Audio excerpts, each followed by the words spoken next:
il est important de rappeler qu'il faut chercher Dieu. Ceux qui cherchent Dieu parviennent à la vie, parviennent au salut, parviennent, bien aimé, à des grandes choses. Ne faites jamais les choses de mauvais cœur. Dieu ne travaille pas avec les gens qui font les choses de mauvais cœur. Il dit comme pour le Seigneur et non pour les hommes. Sachant que vous recevez du Seigneur un héritage pour récompense. En effet, le Seigneur que vous servez, c'est le Christ. Dans Jérémie 29:11, Dieu dit qu'il a des bons projets pour son peuple. Que les projets de Dieu pour nous se réalisent jour après jour. Que rien n'empêche, oui, les projets de Dieu de se réaliser dans nos vies à partir de maintenant. La Bible dit que l'Éternel donne de la force à son peuple. Je prie que Dieu te donne, il t'accorde de la force et de la capacité. L'Éternel bénit son peuple en lui procurant la paix. La Bible dit dans le Psaume 85, verset 8, David dit, j'écouterai l'Éternel. Parce qu'il parle de paix à son peuple. Dieu donne la force à son peuple. Il bénit son peuple en lui procurant la paix. Tout ce que Dieu te donne doit procurer la paix en toi. Tout ce qui ne te procure pas la paix n'est pas de Dieu. La paix est un trésor. La paix est un don de Dieu. La paix est une grâce que Dieu te fait. David dit, j'écouterai l'Éternel. La paix, c'est la tranquillité. Quand Dieu parle de paix, Dieu te regarde à l'état de ton âme et Dieu voit que tu es troublé. Je prie que tu ne sois plus troublé. Que ce qui troublait ton âme te quitte maintenant. Que ce qui troublait ta vie soit séparé de toi au nom de Jésus-Christ de Nazareth. David dit, j'écouterai ce que dit Dieu. Le peuple doit apprendre à écouter Dieu. L'Éternel, car il parle de paix à son peuple et à ses fidèles. Pourvu qu'il ne retombe pas dans la folie. Dieu ne veut plus que nous retournons au mal. Parce que tout ce que nous avons pu faire, je dirais tout au long de l'année, quand on fait le point, on se rend compte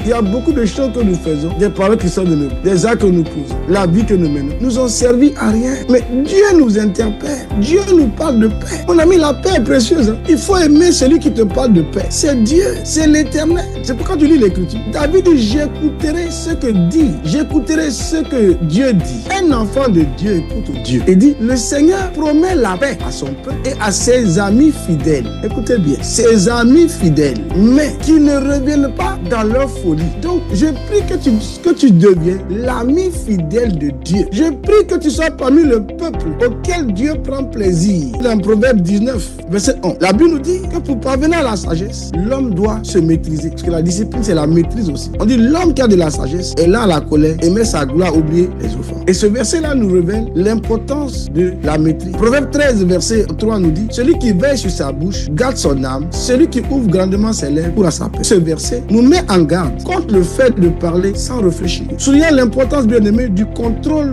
de nos paroles. Dieu ne parle jamais pour le malheur de son peuple. Quand vous lisez la Bible nous dit que Dieu a toujours parlé pour le bien de son peuple. Dieu nous invite à une discipline. Mais qui va nous donner la force d'y parvenir? C'est l'Éternel. Lorsqu'on parle de discipline, cela révèle que Dieu nous attend de nous une autodiscipline. Parce que l'autodiscipline est le fait de s'imposer à soi-même des règles de conduite. L'autodiscipline nous apprend à nous organiser afin de faire la volonté de Dieu. Les gens n'arrivent pas à s'organiser pour faire la volonté de Dieu. Beaucoup font la volonté de Dieu dans la précipitation. On ne fait pas les choses de Dieu dans la précipitation. Que Dieu change ta manière d'être. Apprends à t'organiser. Plus tu es organisé, Dieu est honoré. Parce que quand il y a de l'ordre dans ta vie, c'est Dieu qui est honoré par l'ordre qui est établi dans ta vie. Et Dieu vient vivre chez toi. La Bible dit que le Dieu qu'on adore est un Dieu d'ordre, pas de désordre. Alléluia. L'autodiscipline nous préserve de la procrastination et de ses conséquences. Quand tu n'es pas discipliné, tu ramènes tout à demain. Que Dieu nous bénisse. Que sa main soit sur nos vies. Nous disons ce matin à Satan qu'il est menteur. Il a échoué dans nos vies parce que nous, avec Dieu, nous ferons des exploits. Nous réussirons. Oui, bien aimés. Nous parvenons avec l'Éternel à faire des avancées et nous aurons un témoignage glorieux. Mais nous prions ce matin qu'il nous accorde la grâce, la capacité et la force.